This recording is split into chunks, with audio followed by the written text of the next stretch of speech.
Before we descend into the labyrinth of snow, secrets, and high-stakes espionage, if you enjoy uncovering the hidden history of intelligence operations and the shadow wars that shaped our world, please make sure to hit that subscribe button. Turn on the notification bell so you never miss a briefing. Now let's open the file. The year was 1983. The Middle East was a cauldron of shifting alliances and open warfare.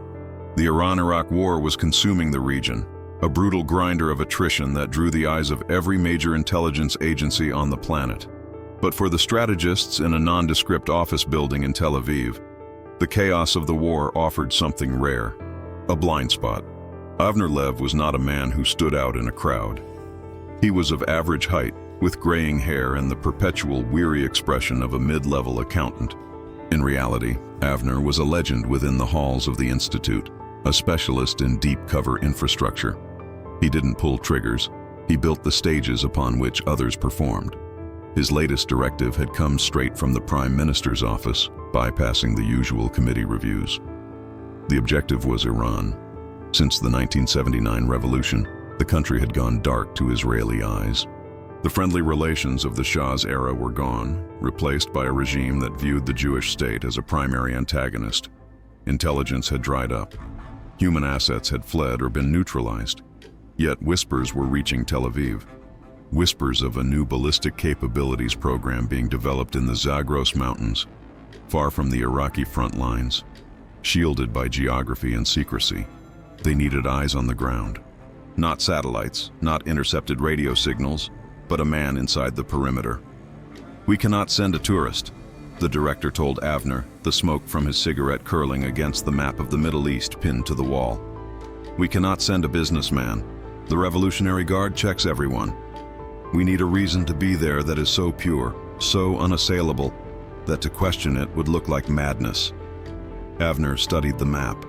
His finger traced the jagged border between Iraq and Iran, the Kurdish region, a land of stateless people caught in the crossfire of two warring nations. "The Kurds are suffering," Avner said quietly, "caught between the hammer of Baghdad and the anvil of Tehran." "The suffering is real," the director agreed. "But how does that help us?" "Suffering requires relief," Avner replied, his mind already constructing the legend. "Humanitarian aid, doctors, logistics. If we create an entity designed to help the Kurds, really help them, we gain access to the mountains. And the mountains are the back door to Iran." The plan was christened Operation Mountain Breath. It was audacious, bordering on reckless. It required the Mossad to build a fully functional, legitimate humanitarian organization from scratch, staff it with real doctors who had no idea who they were working for, and embed a small team of operatives within the logistics crew. Avner spent the next 3 weeks in a basement archive, studying the history of the Kurds. He read about the betrayals, the fighting prowess of the Peshmerga, and the rugged terrain that defied conventional armies. He knew that to fool the Iranians, he first had to win the trust of the Kurds. And the Kurds, having been betrayed by nearly every major power in the 20th century, did not trust easily. The cornerstone of the operation would be a man named Elias. Elias was a Katsa, a field intelligence officer, with a background in combat medicine. He spoke Farsi, Arabic, and enough Kurdish to get by. But for this mission, he would be Dr. Elias Vogel, a Swiss national with a heart of gold and a desire to heal the war-torn regions of the Zagros. "You understand the rules of engagement," Avner told Elias during their final briefing in a safe house near Herzliya. "You are a doctor first.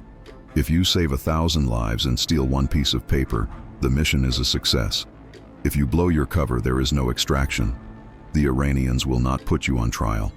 Elias nodded, checking the contents of his medical bag.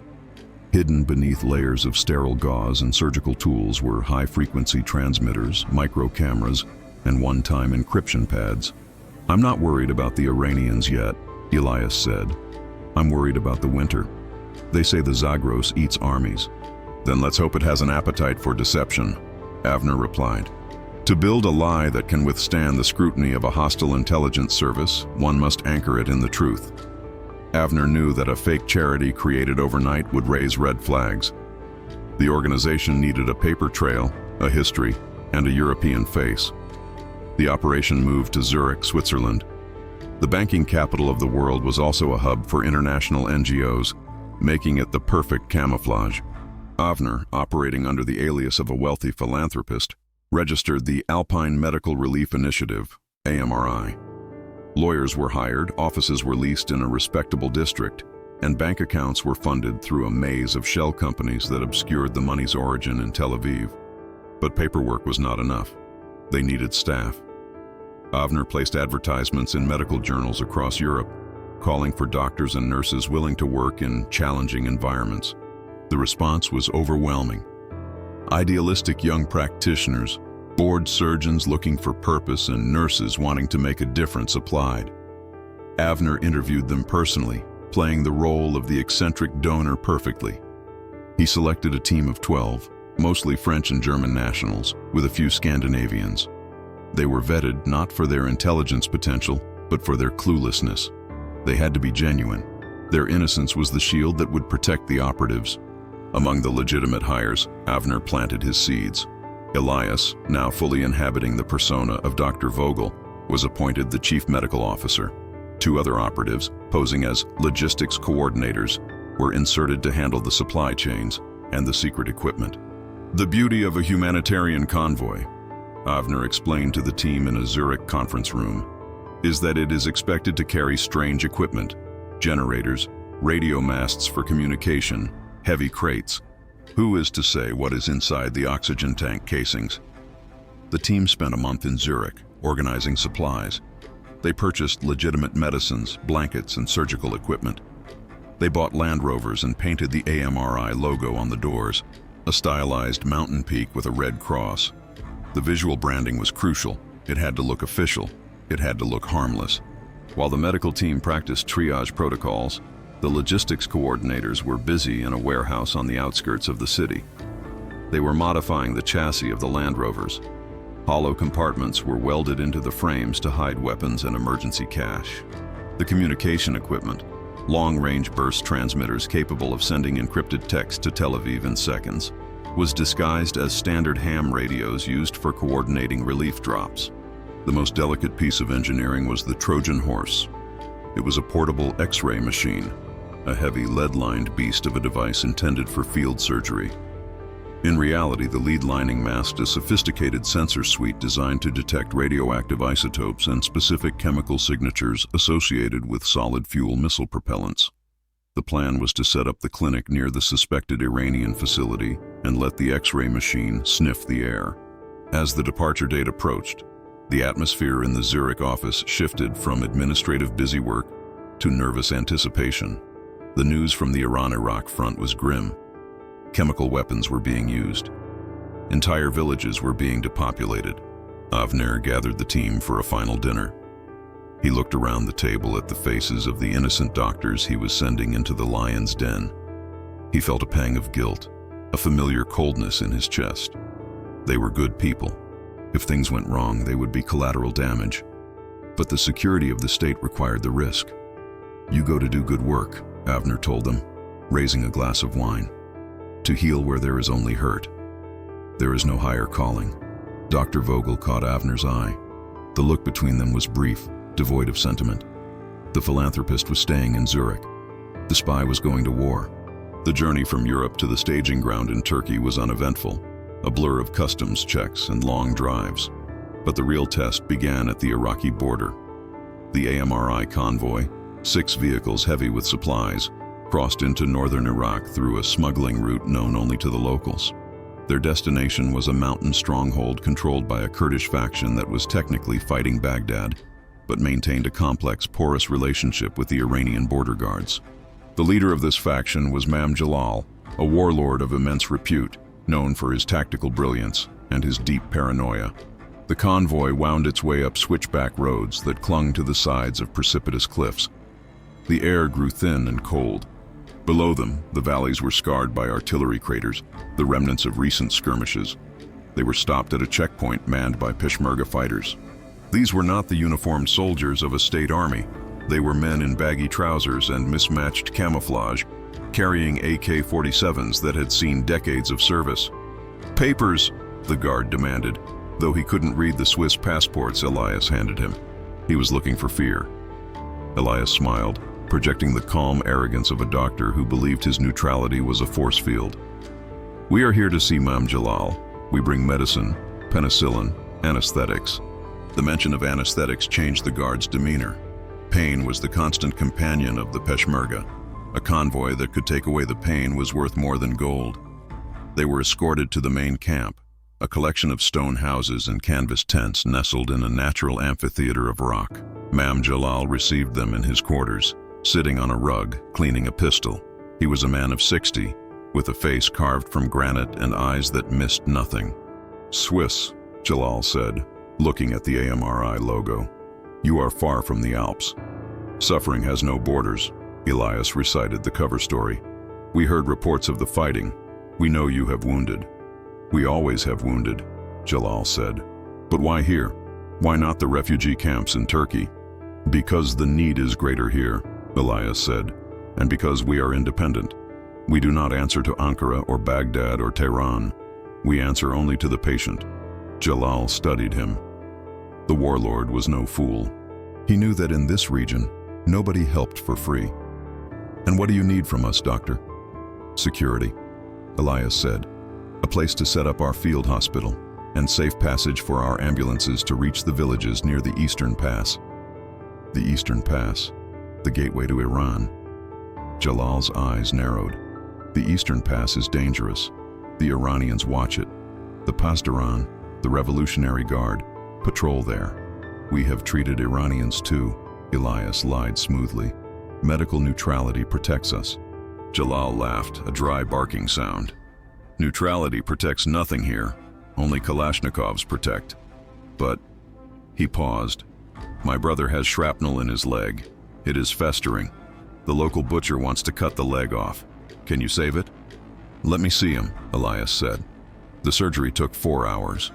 Elias, working with a focus that was entirely genuine, removed 7 fragments of metal from the warlord's brother's thigh. He cleaned the wound, stitched the arteries, and set the man up with a drip of high-grade antibiotics. When Elias emerged from the medical tent, wiping blood from his hands, Jalal was waiting. "He will walk," Elias said. Jalal nodded. He didn't say thank you. In the mountains, debts were acknowledged, not spoken. "You have your camp," Jalal said, "and you can use the Eastern Pass. But be warned, doctor, the Iranians do not care about your Swiss flag. To them, you are just another foreigner waiting to be captured." The alliance was forged. It wasn't built on ideology or politics, but on the universal currency of survival. The fake humanitarian mission had its foothold. Now, they had to move the Trojan horse to the doorstep of the enemy. The establishment of the base camp gave AMRI legitimacy. For 3 weeks, the doctors treated hundreds of locals. They delivered babies, set broken bones, and treated dysentery. The European doctors were elated. They were doing exactly what they had signed up for. They wrote letters home describing the beauty of the mountains and the resilience of the Kurdish people. Elias and his 2 operatives, however, were restless. The base camp was too far from the target. The suspected Iranian facility was located 20 miles across the border, near the town of Piranshar. To get the sensors in range, they needed to push the mobile clinics into Iranian territory. The opportunity came in the form of a blizzard. A massive winter storm system moved in, blanketing the Zagros in 5 feet of snow. The mountain passes were officially closed. The Iranian border guards, miserable and freezing, retreated to their heated bunkers, leaving the patrol routes largely unmonitored. "We move tonight," Elias told his logistics team. "The doctors won't want to go out in this," one operative, posing as a driver named Michel, noted. "We don't take the doctors," Elias said. "We tell them we received a distress call from a village on the ridge. A typhus outbreak. We take the Land Rovers, the X-ray machine, and we go." They left at 0200 hours. The wind was howling, a banshee scream that drowned out the sound of the diesel engines. The Land Rovers, equipped with chains and winches, fought their way up the frozen track. Visibility was less than 10 meters. The crossing was a nightmare of physical endurance. At one point, the lead vehicle slid off the track, its front wheel hanging over a 1,000-foot drop. Elias and Michel spent an hour in the freezing dark, securing cables to a rock face, inching the vehicle back onto solid ground. Their hands were numb, their eyebrows frosted with ice.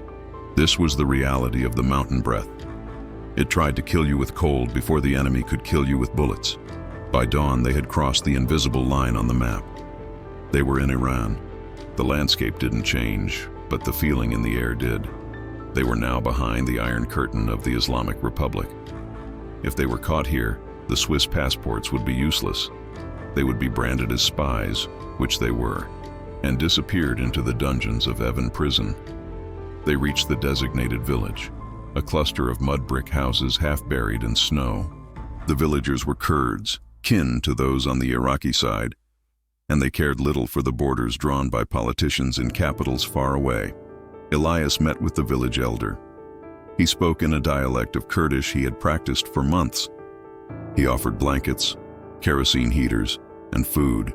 The elder, suspicious but desperate, accepted. While Michelle unloaded the supplies to maintain the cover, the third operative, a tech specialist named Sarah, went to work on the X-ray machine. They parked the vehicle facing southeast, toward a valley hidden by a ridgeline. According to the intelligence Avner had provided, the ballistic facility was down there, buried in the hillside. Sarah activated the sensor suite. The X-ray machine began to hum, but it wasn't taking pictures of bones. It was sucking in air samples, filtering them through a mass spectrometer hidden in the casing. It was listening to radio frequencies, scanning for the encrypted burst transmissions used by military telemetry. "We need 3 hours," Sarah whispered to Elias, her eyes glued to a small monitor hidden behind a panel. "The storm is interfering with the signal. We might not have 3 hours," Elias said, watching the road leading up from the valley. Through the swirling snow, headlights appeared. A military jeep, followed by a truck. The green markings of the Pasdaran were visible even through the whiteout. "Company," Elias hissed.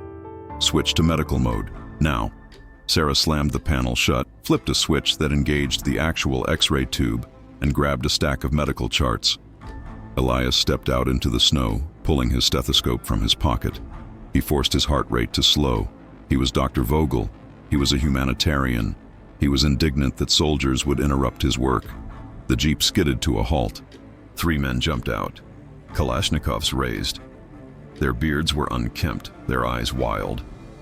The local commander, a young man who looked no older than 25 but carried the authority of a zealot, marched up to Elias. "Who are you?" he screamed in Farsi. "This is a restricted military zone." Elias looked at him with confusion, then answered in broken, accented Farsi. "I am Dr. Vogel, Swiss Medical Relief. We are treating the typhus." "Why are you pointing guns at a hospital?"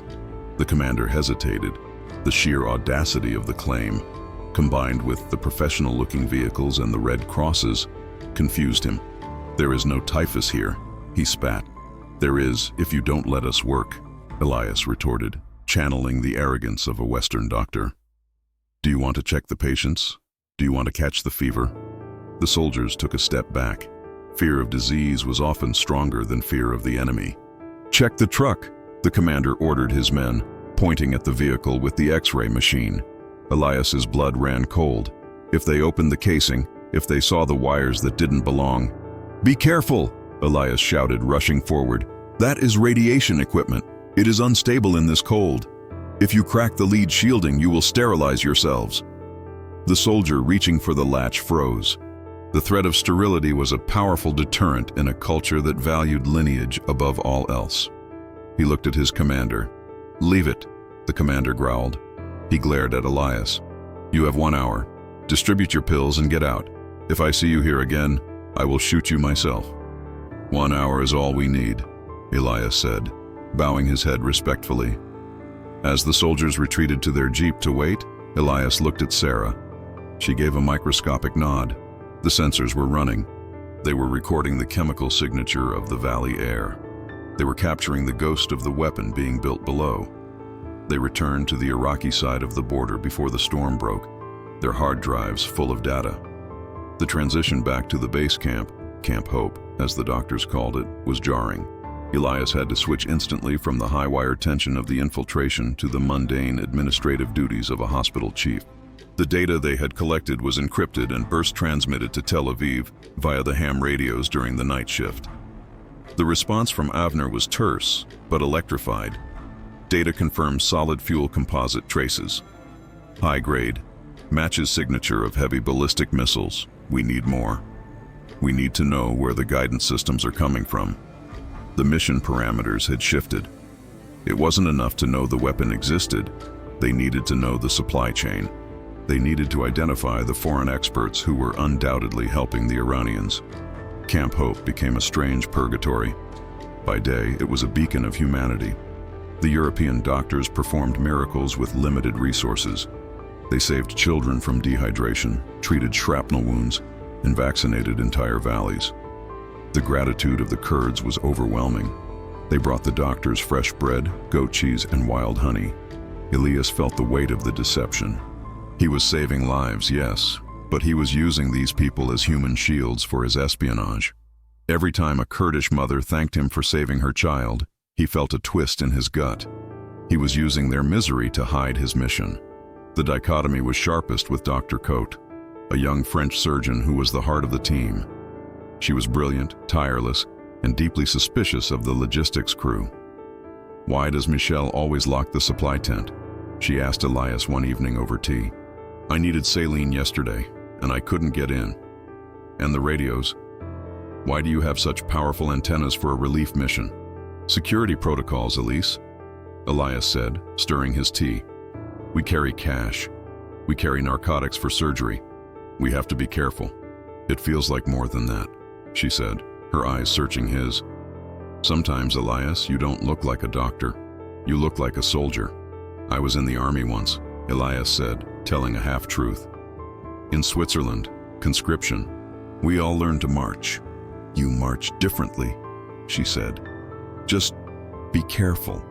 Whatever game you are playing, don't let it destroy this place. These people need us." Elias realized the cover was fraying. The genuine doctors were not stupid. They noticed the late-night activity, the whisper of the long-range radios, the way Elias and his team scanned the horizon not for patients, but for threats. He needed to accelerate the operation. The new directive from Tel Aviv required them to intercept a convoy, not a humanitarian one, but a military supply run heading to the Iranian facility. Intelligence suggested that a shipment of guidance gyroscopes was moving from Turkey, through the smuggling routes, into Iran. To intercept it, they didn't need to steal it.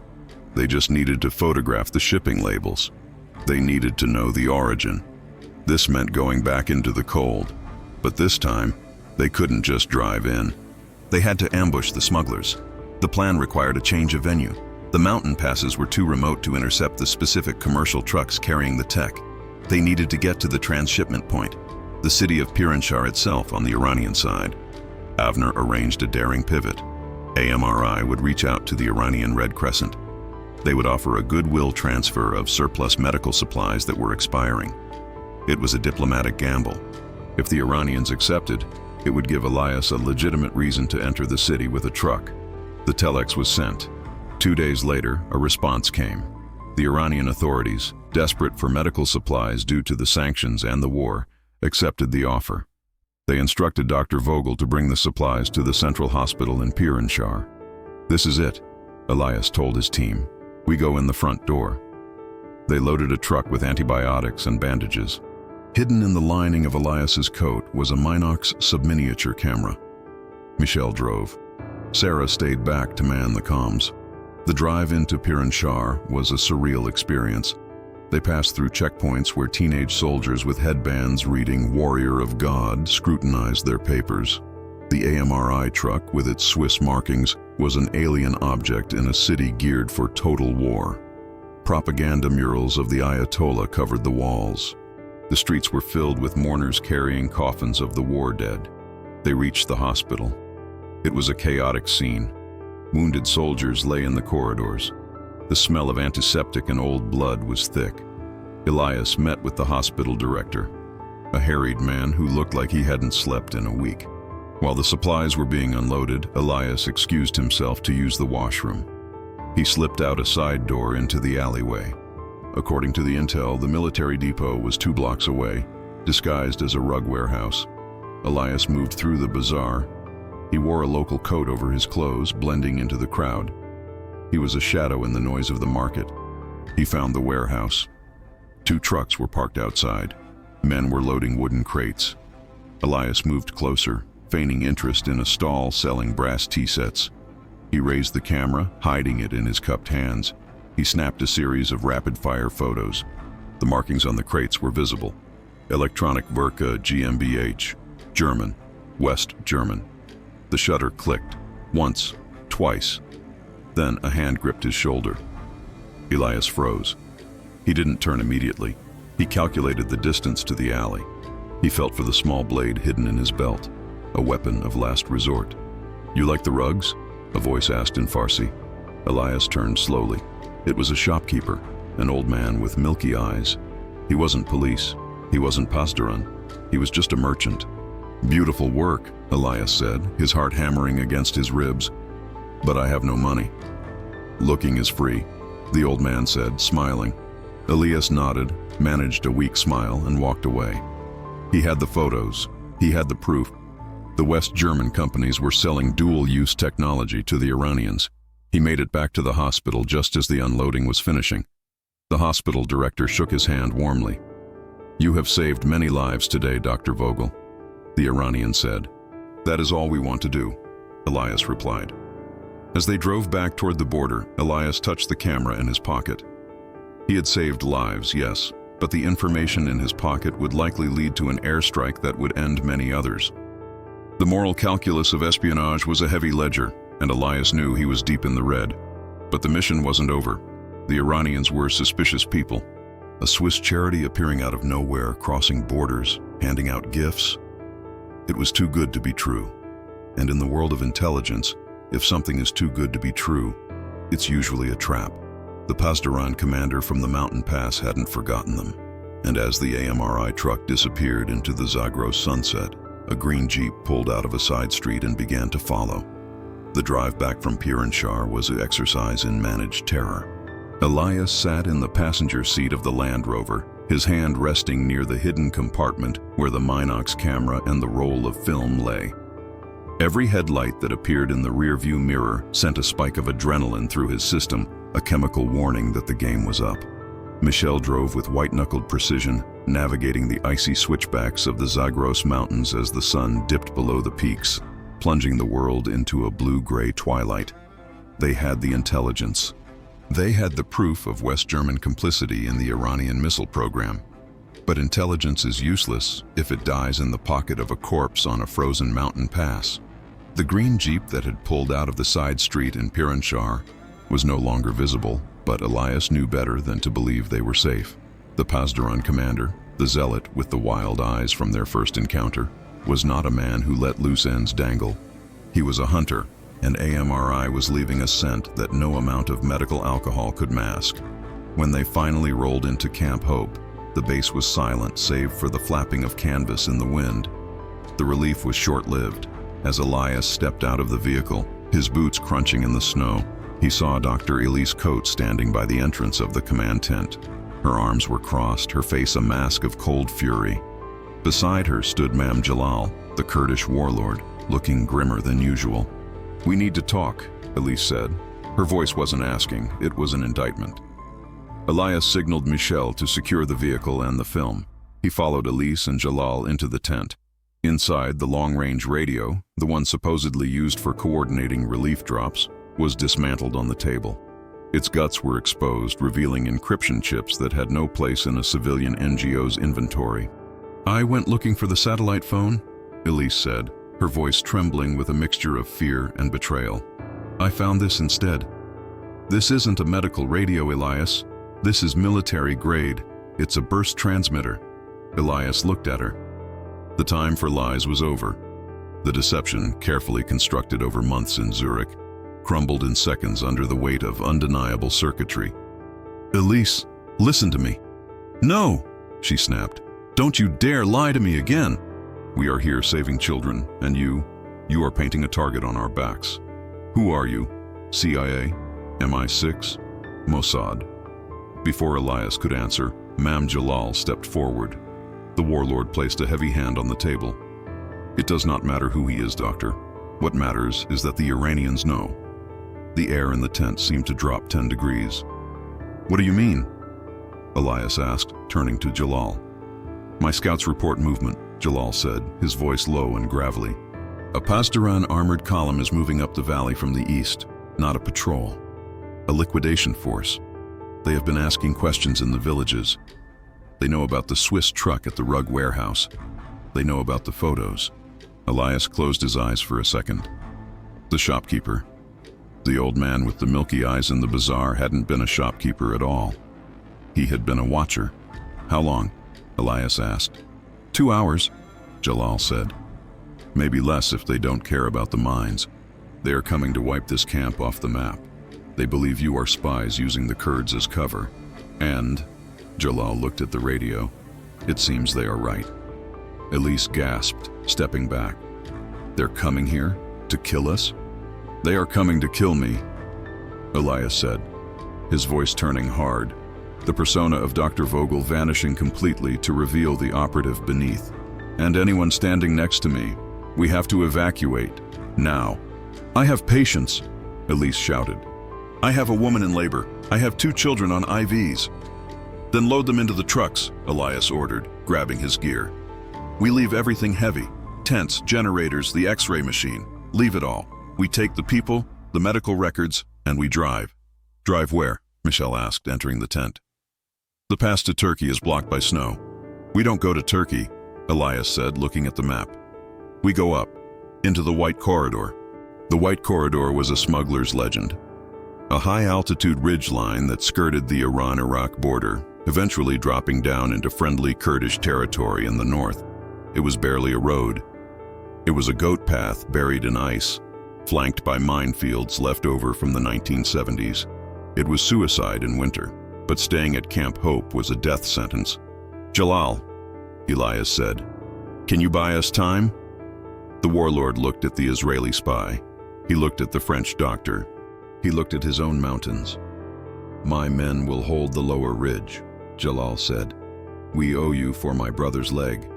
The debt is paid tonight, but do not come back, doctor. Next time, we will not be friends. The evacuation was chaotic. The illusion of the humanitarian mission evaporated, replaced by the stark reality of survival. The European doctors and nurses, shocked and terrified, followed orders not because they trusted Elias anymore, but because the sound of distant artillery had begun to echo off the canyon walls. They loaded the patients into the back of the Land Rovers. The X-ray machine, the $1 million sensor suite that had started it all, was rigged with thermite grenades. Michelle set the timers. As the convoy roared to life, headlights cut, using only night vision goggles for the lead driver. The first shell landed. It impacted 50 yards from the perimeter, throwing up a geyser of snow and frozen earth. Go! Elias screamed into the radio. The convoy lurched forward, leaving Camp Hope behind. Seconds later, a blinding white flash illuminated the rearview mirrors as the thermite melted the X-ray machine into a puddle of molten slag, destroying the evidence of their espionage. But the real fire was just beginning. Behind them, the darkness of the valley erupted with the muzzle flashes of Jalal's Peshmerga engaging the Iranian armor. The alliance was ending as it began, in the crossfire. The ascent into the White Corridor was a journey into the void. The altitude climbed past 8,000 feet. The air was so thin it felt like breathing broken glass. The Land Rovers, engines screaming in low gear, crawled along a ledge of ice that was barely wider than their tires. Inside the lead vehicle, the silence was suffocating. Elise sat next to Elias, clutching a medical kit. She refused to look at him. The betrayal was too raw. She had believed in the mission, and now she realized she had been a prop in a shadow play. You used us, she whispered finally, the accusation cutting through the drone of the engine. You put all these people in danger for what? For pictures of boxes? For survival, Elias said, keeping his eyes on the treacherous path ahead. Those boxes contained guidance systems for missiles that will fall on cities. Tel Aviv, Haifa, maybe even Paris one day. I did what was necessary. You are a monster, she said. I am a soldier, Elias replied. And right now, I am the only thing standing between you and an Iranian prison." The radio crackled. It was Sarah in the rear vehicle. "Contact rear. I see headlights." They broke through Jalal's line. The Pasdaran were relentless. They had bypassed the ambush and were pushing their lighter vehicles up the mountain track. They were faster than the heavily laden ambulances. "Michel?" Elias radioed. "How far to the saddle?" 2 kilometers? Michel's voice came back, strained. "But the bridge?" "I don't know if the ice bridge is still there." The ice bridge was a natural formation, a span of frozen rock and compacted snow bridging a deep chasm. If it had collapsed during the recent storm, they were trapped. Bullets began to strike the rear of the convoy. Tracers zipped past into the black void, red streaks against the white snow. The Iranians were closing the distance, firing from the hip as they drove. "Sarah, give me the wheel!" Elias shouted. He stopped the lead vehicle, jumped out, and ran back to the rear Land Rover. He shoved the driver aside and took the wheel. "Get in the front. Use the rear window." Elias slammed the Rover into reverse, spinning it around to face the oncoming headlights. It was a maneuver of insanity on a cliff edge. He wasn't running anymore. He was blocking. "What are you doing?" Sarah screamed. "Buying time," Elias gritted out. He reached under the seat and pulled out a suppressed Uzi submachine gun, the weapon he had sworn never to use while undercover. He handed it to Sarah. "Aim for the tires." The Iranian Jeep came around the bend, its lights blinding. Elias gunned the engine and drove straight at them. It was a game of chicken played at 8,000 feet. The Iranian driver swerved instinctively to avoid the collision. His wheels hit the loose snow on the edge. Sarah fired. A short, controlled burst. The front tire of the Iranian Jeep exploded. The vehicle slewed sideways, hit the embankment, and flipped. It tumbled over the edge, disappearing into the abyss. There was no explosion, just the sickening sound of metal crunching on rock, fading into silence. "Turn around," Elias yelled, spinning the wheel. They rejoined the convoy just as they reached the ice bridge. It was there, narrow, slick, and terrifyingly fragile. "One at a time," Elias commanded over the radio. Slowly, the first vehicle, carrying the woman in labor, crept across. The ice groaned, a deep, resonant bass note that vibrated through the chassis. It held. The second vehicle followed, then the third. Elias was in the last vehicle. As his wheels touched the bridge, a second Iranian Jeep appeared around the bend. A soldier stood up in the back, shouldering an RPG launcher. "RPG!" Michel screamed over the comms. Elias didn't brake. He floored it. The Land Rover surged forward onto the ice. The Iranian fired. The rocket hissed through the air, trailing gray smoke. It missed the Rover by inches but struck the cliff face directly above the bridge. The explosion triggered an avalanche. Tons of snow and rock cascaded down. Elias felt the bridge disintegrate beneath his rear wheels. He slammed the accelerator to the floor. The Rover bucked, the back end dropping into free space. The tires spun, searching for grip. With a scream of tortured metal, the front tires caught the lip of the far side. The vehicle hauled itself up, dragging its belly over the rock, just as the ice bridge collapsed completely, falling into the chasm along with the pursuing Iranian Jeep that had driven too close. They were across. The path behind them was gone. The Iranians were stranded on the other side. The rest of the drive was a blur of exhaustion. They descended into the northern valley as dawn broke, painting the snow in hues of pink and gold. They reached the designated extraction point, a flat plateau where 2 unmarked helicopters, sent not by Israel but by a friendly regional asset arranged by Avner, were waiting. The transfer was quick. The patients were stabilized. The doctors boarded the choppers, their faces pale, their eyes hollow. Before climbing aboard, Elise stopped. She looked at Elias, who was standing in the snow, the submachine gun still slung over his shoulder, the fake medical ID dangling from his neck. "Who are you really?" she asked, her voice quiet now, drained of anger. "It doesn't matter," Elias said. "You saved lives, Elise. That part was real. Hold on to that." She looked at him one last time, a mixture of pity and contempt, then climbed into the chopper. Elias watched the helicopters lift off, the rotor wash kicking up a cloud of snow. He felt the weight of the film roll in his pocket. Inside that canister were the secrets of the Iranian missile program, The names of the German suppliers, the locations of the factories, the technical specs. It was an intelligence coup that would shape Israeli defense strategy for the next decade. It would lead to diplomatic pressure that would choke off the supply of guidance systems, delaying the Iranian program by years. But as the sound of the rotors faded, leaving him alone with his operatives in the freezing silence of the Kurdistan mountains, Elias didn't feel like a victor.